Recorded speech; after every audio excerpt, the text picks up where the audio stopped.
रामलीला मैदान में मिलेंगे और उस प्रोग्राम में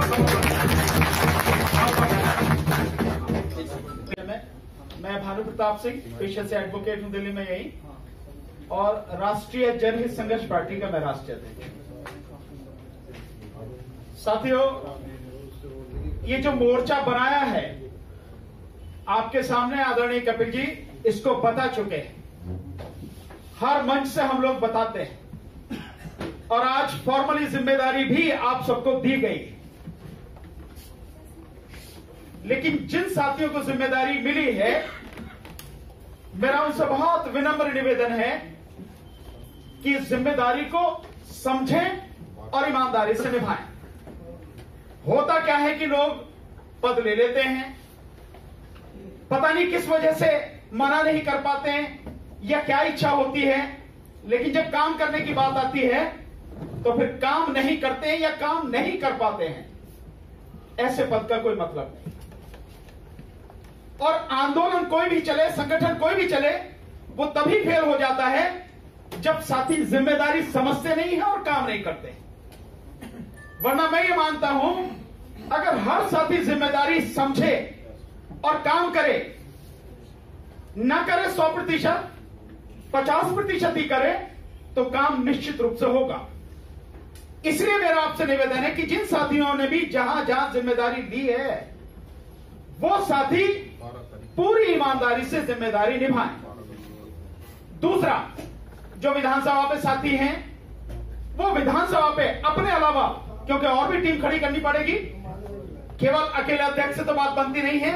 विधानसभा में महासचिव भी होता है, सचिव भी होता है, मेंबर एग्जीक्यूटिव भी होते हैं, कई चीजें होती हैं। तो उन साथियों को भी जिम्मेदारी उन्हीं विधानसभा अध्यक्षों की है जिन्होंने आज जिम्मेदारी ली है। लोगों को कन्विंस करना हमारी जिम्मेदारी है। हो सकता है आप अपनी तरफ से कोशिश कर रहे हैं, कोई साथी समझ नहीं पा रहा हो या हम समझा नहीं पा रहे हो, तो जो आपकी ऊपर की टीम के साथी हैं, जो प्रदेश के साथी हैं, जो राष्ट्रीय टीम के साथी हैं, आप उनसे बात कर सकते हैं। वो उन्हें समझा सकते हैं कि आखिर आपको इस संगठन में क्यों आना चाहिए, क्या जरूरत पड़ी इस संगठन को बनाने की, क्यों हम सारे लोग इकट्ठा होकर आज यहां विचार विमर्श कर रहे हैं और एक आंदोलन की बात कर रहे हैं। कोई तो कारण है, बेवजह तो नहीं है, कोई बेवजह होता भी नहीं है। इसलिए हर साथी से निवेदन है, ईमानदारी से काम करें, और अगर नहीं कर सके तो मैं तो आपसे यही निवेदन करूंगा, बहुत ईमानदारी से वो साथी कहे कि मैं ये जिम्मेदारी निभा नहीं पा रहा हूं, ये जिम्मेदारी किसी और साथी को दे दी जाए। ये बहुत अच्छी बात है। अगर अपनी किसी वजह से नहीं कर पा रहे हैं तो उसे एक्सेप्ट करने में कोई दिक्कत मैं नहीं समझता किसी को होनी चाहिए। पर काम क्यों करना पड़ेगा, इसकी छोटी सी झलक अभी विनोद जी ने आपको बताई और प्रोफेसर साहब आपको बता के गए। साथियों, हम लोगों की जो हालत है वो हालत हमारी कल्पना से बाहर है। मैं एक छोटा सा उदाहरण आपको देता हूं। मैं परसों पुण्य प्रसून वाजपेयी जी द्वारा एक वीडियो डाली गई है, जो मुझे लगता है कि संभवतः उन्होंने अपने घर पे ही शूट करके डाली है। वो आधा घंटे की वो वीडियो है और उसमें दो चीजें बहुत महत्वपूर्ण उन्होंने कही हैं। उन्होंने कहा है कि एक आरएसएस के साथ में जुड़े हुए साथी, सत्ता के करीब रहने वाले साथी, जिन्हें आप दलाल कह सकते हैं, कि मैं उनका नाम नहीं बताना चाहता, ये पुण्य प्रसून वाजपेयी जी का कहना है कि मैं उसका नाम नहीं बताना चाहता, नाम की जरूरत नहीं, लेकिन सत्ता के करीब है, आरएसएस से है, तो एक दलाल है। वो मुझे आके कहता है कि आप लोग आरएसएस को समझे नहीं, आप समझे नहीं आरएसएस को। आरएसएस अब वो आरएसएस नहीं है जो कभी हुआ करता था। और दूसरा, आप जैसे लोग, आप जैसे पत्रकार लोग, आपको इस देश में रहने का हक नहीं है। ये उस व्यक्ति ने पुण्य प्रसून वाजपेयी जी से कहा जो उनके वीडियो में बाकायदा पड़ी हुई। एक तो ये स्थिति आई। दूसरा, फिर एक साथी मिले उन्हें आरएसएस के, वो भी आरएसएस के साथी हैं और शायद राष्ट्रीय टीम में है आरएसएस की में, बड़े मेहनती साथी हैं। वो कहते हैं यार बच्चों के एडमिशन के लिए कोई स्कूल कॉलेज बताओ, कहीं एडमिशन कराओ। तो पुण्य प्रसून वाजपेयी जी ने कहा भाई आपके तो स्कूल वगैरह सारा ही है कि यार बेकार की बात ना करो। पिछले 5 साल में जिस तरह से शिक्षा को पूरी तरह से नष्ट किया गया है, तरीके से नष्ट किया गया है। इस देश में अब कोई कॉलेज या स्कूल ऐसा नहीं है जिसमें सही मायने में शिक्षा मिलती हो। ये दो स्थिति एक इतने बड़े पत्रकार ने बताई है जिसके मारे 56 इंची चौकीदार इस देश का ऐसे कांपता है, थर-थर कांपता है। मैं यही मानता हूं क्योंकि आज तक से उसको निकलवाया, एबीपी न्यूज ज्वाइन किया उन्होंने, मास्टर स्ट्रोक कार्यक्रम चलाया और पूरे उसमें जो है प्रधानमंत्री का झूठ सबके सामने उन्होंने रख दिया और उसके बाद किस तरह से उनके प्रोग्राम को डिस्टर्ब किया, सूर्य से भी निकाल दी। हाँ, मैं वही आगे आ रहा हूं, मैं सारी चीज बता रहा हूं। और फिर उसके बाद में उनका प्रोग्राम जो है उसके सिग्नल डिस्टर्ब किए गए और अल्टीमेटली उनको वहां से निकाला। अभी 2 महीने पहले सूर्य समाचार उन्होंने ज्वाइन किया और फिर वही एक व्यक्ति की फितरत है, उसके काम करने का तरीका है, नहीं करता वो सच्चाई से समझौता तो नहीं करता, चाहे कुछ भी हो जाए उसका परिणाम। वही नंगा सच जो इस देश का है और जो इस देश का मेन स्ट्रीम मीडिया दिखा नहीं रहा, उसी को दिखाना शुरू किया।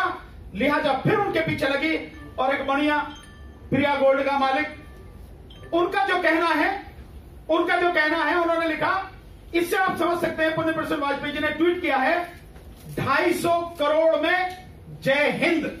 इसका क्या मतलब है? मैं बहुत सीधे सीधे इसकी परिभाषा कह सकता हूं कि 250 करोड़ रुपए लेके उस बनिए ने जय हिंद से पुण्य प्रसिद्ध वाजपेयी जी को निकाल दिया, उनकी टीम को निकाल दिया।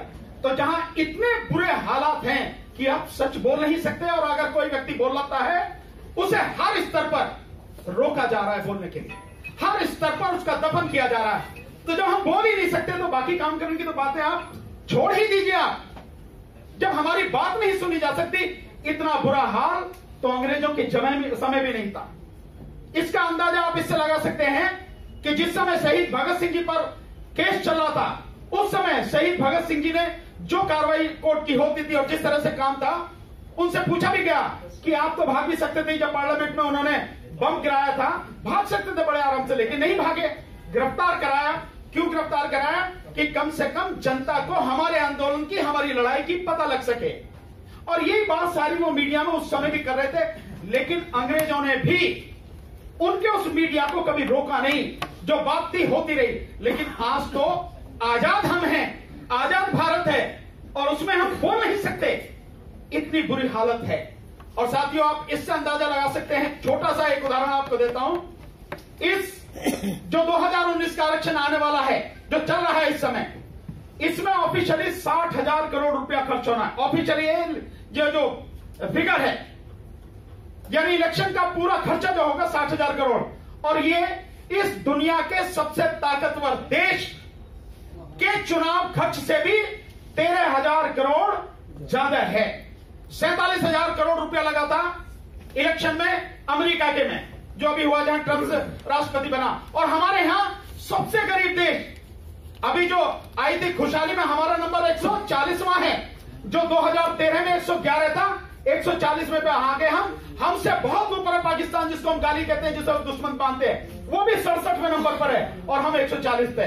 तो इस गरीब देश में जहां तकरीबन 15 करोड़ लोग बेरोजगार हैं, जहां 3 लाख लोग हर साल भूख से मर जाते हैं, 40 करोड़ लोगों को जहां 2 वक्त की रोटी नहीं मिलती, जिस देश में 12 लाख लोग हर साल प्रदूषण से मर जाते हैं, जिस देश में हर घंटे में 2 किसान आत्महत्या करते हैं, और जिस देश में छात्र किसानों से ज्यादा आत्महत्या करते हैं, हम उस देश में रह रहे हैं। वहां का ऑफिशियल खर्च 60,000 करोड़, लेकिन इसके अलावा कितना खर्च है? अनऑफिशियली 10 लाख करोड़ रुपया इस आरक्षण में खर्च होने वाला है। ये पैसा कौन खर्च करेगा? आप और हम सब इसका अंदाजा लगा सकते हैं। मैं सारी फिगर बता रहा हूं कहां से मैंने ये सब कलेक्ट की है। 10 लाख करोड़। इसका मतलब यह है कि चाहे जो भी हो जाए, जिसकी जितनी कीमत हो, उसे आप खरीद लीजिए। जैसा एक आपने उदाहरण देखा भी होगा, नजारा आपने देखा कि गुजरात में कांग्रेस के जो एमपी हैं, एमएलए हैं, उनको खरीदने की कोशिश की गई और एक एमएलए को 250 करोड़ रुपए की ऑफर की गई। बताया उसने मीडिया पे आके। ये हालत इस समय है यहां पर। उस देश में हम जी रहे हैं, तो हमारी तो कोई गिनती नहीं है, हम तो कीड़े मकोड़े हैं, इससे ज्यादा कुछ नहीं है उनकी नजर में। और इस सबके बावजूद भी अगर हम अपनी जिम्मेदारी न समझें और हम इकट्ठे न, कोई शक वाली बात नहीं है, लेकिन हमारी आने वाली पीढ़ी जो है उसका क्या हाल होगा, यह हमारी कल्पना से बाहर है। इसलिए दलित और मुस्लिम और बैकवर्ड भी, पर पहले दलित और मुस्लिम को लेके चल रहे हैं। इनको इकट्ठा होना पड़ेगा, कोई दूसरा रास्ता नहीं है। और हम उतनी संख्या में हैं, 25% आज की तारीख में दलित है, यानी SC ST जिसे बोले आप, और 15% आज की तारीख में मुस्लिम है, तो 40% आबादी हमारी है। हम चाहे तो अपने दम पर सरकार बना सकते हैं, हमें किसी की जरूरत नहीं है। लेकिन हमारा दुर्भाग्य यह है कि हमारे गुलाम और बंधुआ मजदूर, हमारे MP जो पार्लियामेंट में बैठे हैं और 1145 जो MLA बैठे हैं, ये किसी काम के नहीं है, समाज की बात कभी उठाते नहीं है। इसलिए हमें यह काम करना पड़ेगा। ये आपको अपनी जिम्मेदारी निभानी पड़ेगी, समझनी पड़ेगी साथियों।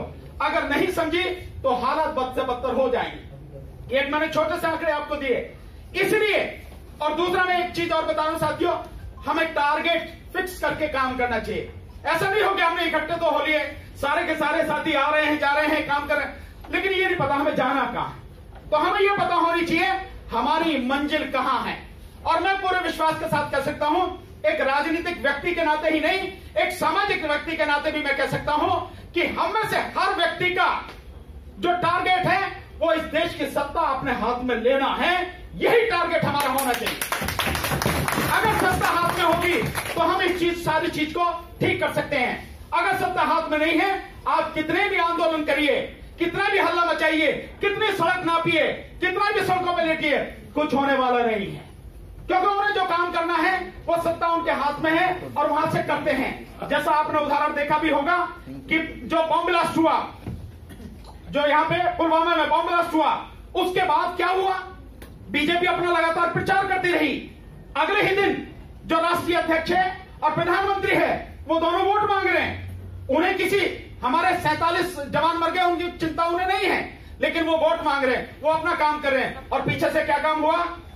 पीछे से 5 एयरपोर्ट बिक गए और साथ में 28,000 करोड़ रुपया रिजर्व बैंक से गवर्नमेंट ने ले लिया, जिसे उर्जित पटेल ने देने से मना कर दिया था।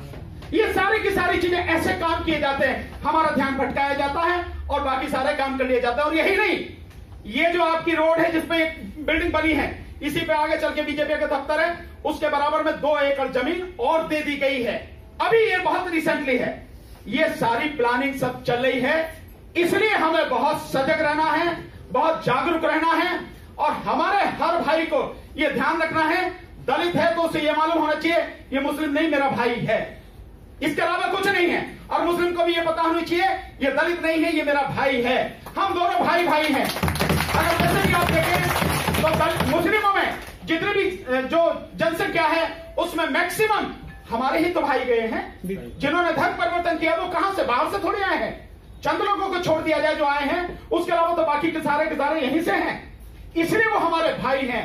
और ये बात मुस्लिम को भी समझ लेनी चाहिए कि कोई पार्टी, जितनी पार्टियां राज करके गई हैं, राज कर रही हैं, ना आपकी हैं ना हमारी है।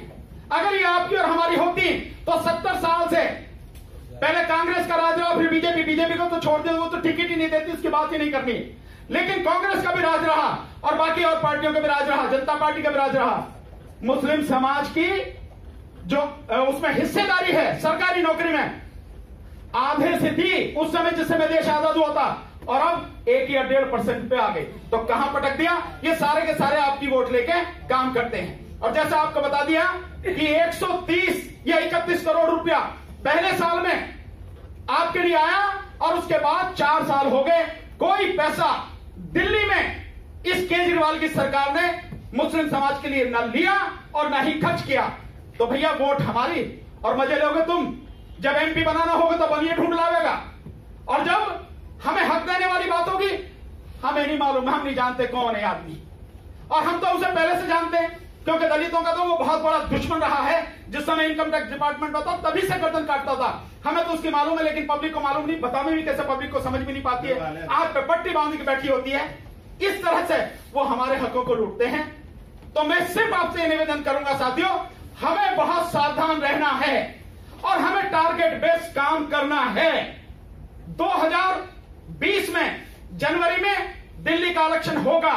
अभी डेट आपके सामने हम बताएंगे कि कब हम ये आंदोलन, जो सारी हमारे पॉइंट निकाले हैं कपिल साहब ने, हम सबने मिलकर पूरी टीम ने, उसके लेकर जैसे आंदोलन करेंगे केजरीवाल सरकार के खिलाफ, उसकी डेट भी।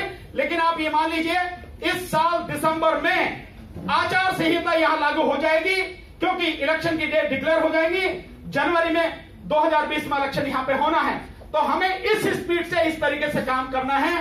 अगर हम यहां इकट्ठे हुए हैं तो हमें यह काम करना ही पड़ेगा, ताकि उन्हें हमारी ताकत का एहसास हो और हम अपने समाज के लिए ईमानदारी से कुछ कर पाए। बस इतना ही मेरा आपसे कहना है। बार बार फिर मैं कह रहा हूं साथियों, ईमानदारी से काम करना है। हम बाकी सारी चीजों को एक साइड में रखेंगे, लेकिन हम सबको इकट्ठा करना है। और जो अच्छे साथी छुपे हुए हैं, जो भी अच्छे साथी हैं, उनको कन्विंस करो, उनको लाओ, समाज में इस संगठन में भी लाओ, और साथ में साथियों उनको बोलो राजनीतिक क्षेत्र में भी वो बहुत अच्छी तरह से सक्रिय हो। बस मेरा इतना ही आपसे कहना है साथियों। आपने बहुत मेरी बात सुनी, ध्यान से सुनी, समय दिया, उसके लिए बहुत बहुत धन्यवाद।